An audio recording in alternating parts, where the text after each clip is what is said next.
depuis que j'essaye de parler de l'imposture de ce film de Pierre Barnérias, Les Survivantes. On m'a quand même calomnié de tous les côtés, je m'en suis pris vraiment plein la figure, donc je pense qu'il est temps aussi pour moi de mettre les choses d'équerre. Pour revenir sur Dalila, dans le premier audio, voilà, j'avais dénoncé les mensonges, dans le second, j'avais clairement démontré la dangerosité de cette femme, alors contrairement à ce qu'elle dit, qu'elle n'a absolument plus aucune nouvelle de ses enfants, comme quoi c'est complètement faux, puisqu'elle a les plannings scolaires et qu'elle a été capable de les fournir à Paula. Ces deux enfants, ils ont une mère complètement marâtre, qui s'en va raconter n'importe quoi à leur sujet sur les réseaux sociaux. Je me suis retrouvée à approcher des personnes du passé de Dalila et en fait je me suis rendu compte que tout était faux. Là je viens de me rendre compte qu'en réalité ce n'est pas qu'une menteuse, on a affaire à quelqu'un qui a perdu la garde parce qu'elle a maltraité elle-même ses enfants.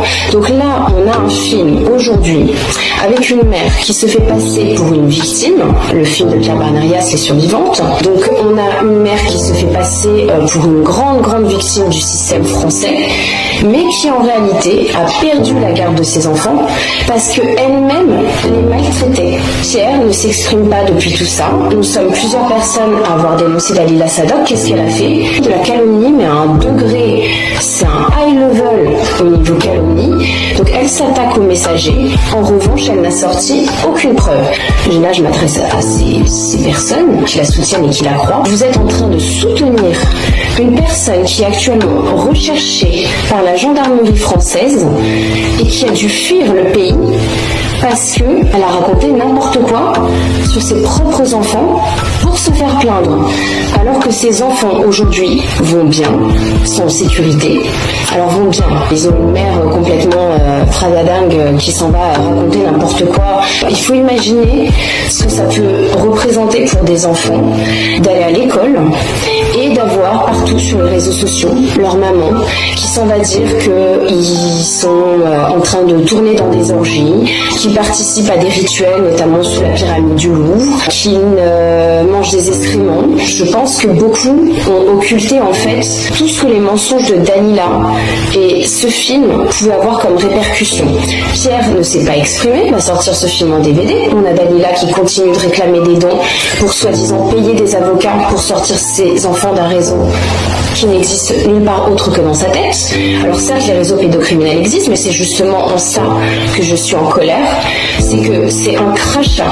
C'est un véritable crachat, les menteuses dans ce film. Il n'y a pas que Dalila. Il n'y a pas que Dalila qui ment. C'est un crachat au visage de vraies victimes. C'est un crachat au visage de vrais parents injustement désenfantés. En fait, la fin ne justifie pas les moyens.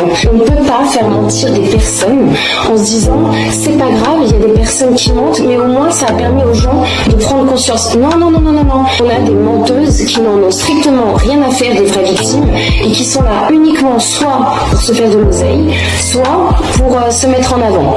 Et Pierre Barnérias, c'est pareil. Il ne pouvait pas ignorer que Dalila mentait et il ne peut pas ignorer non plus, depuis tout ce que j'ai envoyé, qu'elle ment aujourd'hui et de faire comme si de rien n'était. Pierre Barnérias, vous allez le payer. Votre envie d'argent, vous avez surfé sur une cause qui est noble, celle des enfants. Vous aviez amplement le choix. Pourquoi avoir choisi de mettre des menteuses et notamment une mère qui est tout le contraire de ce qu'elle prétend être, c'est-à-dire une mère qui a elle-même abusé, alors attention, pas sexuellement, en tout cas pas que je sache, de ses enfants. Moi, toute cette fake dissidence, je la vomis. Et tous ces gens qui sont là, pareil, pour de l'ego, pour des vues, pour du fric, ça me dégoûte qu'on soit sur le sujet, les sujets qu'on veut, mais pas les enfants. On a eu par exemple Sylvano Trotta, qui tout d'un coup n'a jamais parlé du film Les Survivantes. Et d'un coup, au moment où je commence à démontrer les mensonges, notamment d'une personne qui est dans le film, qu'est-ce qu'il fait? De la pub sur le film. Et il m'a envoyé un message. Sylvano, vous pouvez pas dire le contraire, si je dois le sortir, je le sortirai. Pour savoir pourquoi je m'en prenais tout d'un coup au film de Pierre Barnérias. Et vous, tout d'un coup, vous faites la promotion du film. Ça va avec beaucoup de choses que j'ai remarquées chez vous et le fait que vous désinformez beaucoup votre public. J'ai envie de dire que ça, c'est le propre de tout ce qui est lié au syndicat jaune, qui envoie parfois jusqu'à 90% de bonnes informations, de réelles informations, mais 10% de fake, qui induisent les gens en erreur. erreur. Je suis désolée, j'ai une traduction, ça ne me fait pas plaisir de parler de vous. Mais il faut juste être honnête, vous ne pouvez pas être neutre. Votre compagnon, il travaille pour Pierre Barnerias.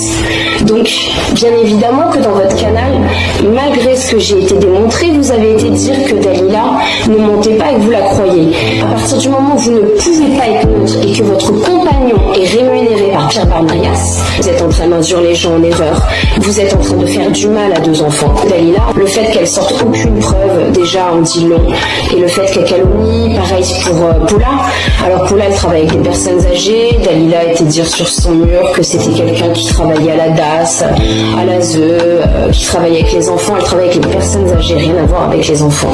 Ce qui me dérange le plus dans tout ça, c'est qu'il y a beaucoup de personnes qui étaient au courant des mensonges de Dalila. Donc j'ai cité Pierre Barnerias, qui ne pouvait pas ignorer. Puis il y a des gens comme Mourad El Hattab. Mourad El Hattab, ne m'obligez pas à sortir les preuves, je les ai. Que vous étiez déjà au courant que Dalila mentait, mais vu que vous êtes un putain d'escroc, j'ai pas d'autre mot, je sais qui vous êtes aujourd'hui. Et je sais aussi ce que vous avez fait avec Dalila et votre rapport avec Dalila. Donc bien évidemment que vous prenez sa défense. Mais je pense qu'un jour aussi vous allez payer tout ça. C'est comme Richard Boutry.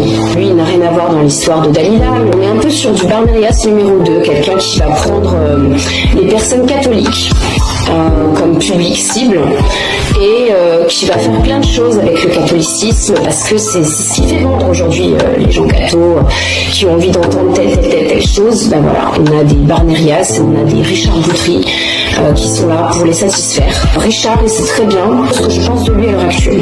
Voilà. Et pourquoi je dis ça?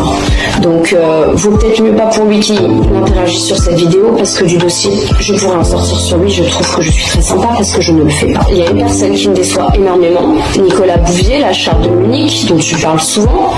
Tu parles de la charte de Munich, c'est quand ça t'arrange, la charte de Munich. Parce que là, à quelle heure la charte de Munich, sachant qu'on parle d'enfants, en réalité, qui ont été maltraités par leur mère. Ça a été jusqu'à l'hôpital. Et le père a récupéré les enfants dans un état. Les enfants avaient les dents complètement carriées. Ça corrobore avec ce que la cousine a à dire. Le fait que la maman était complètement négligente et n'en avait rien à foutre de ses enfants. C'est pour ça qu'elle continue de faire tout ce qu'elle fait pour arnaquer les gens. D'ailleurs, je pense qu'elle peut remercier grandement les gens qui ont permis de rembourser ses dettes, puisque Dalila a réussi à rembourser ses dettes, à remettre sa maison qui était en Moselle en vente, et se barrer à l'étranger. Là, elle est partie un mois en Thaïlande, apparemment, elle se fait plaisir. En plus de tous les hôtels 5 étoiles dans lesquels elle a pu loger, les Thalasso et j'en passe, grâce à l'argent des dons qui ont été collectés par le film. Il y a des personnes qui ont essayé de s'exprimer dans ce film. On a Sylvie, la mère de Cécile, qui a essayé de s'exprimer. Alors Sylvie, aujourd'hui, qui est accusée par sa fille Cécile, soi-disant de l'avoir vendue au réseau et de l'avoir touchée. Il faut savoir que Cécile a passé énormément de temps avec Dalila et que Dalila d'ailleurs lui a payé un tatouage. Dalila qui est toujours en train de critiquer tout ce qui est signe, etc.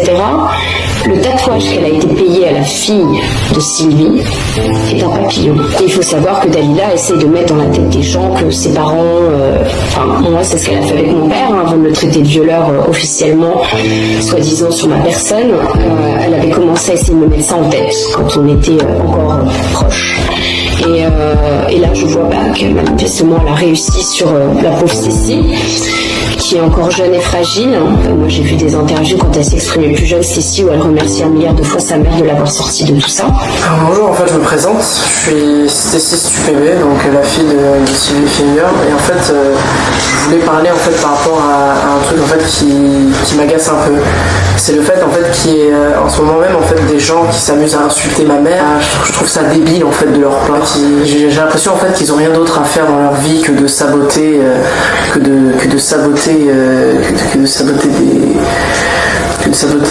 des militants quoi. Et moi je trouve ça dégueulasse dans le sens où c'est pas humain en fait de faire ça.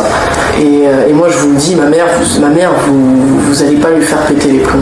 Je pense qu'elle a pas votre temps en fait.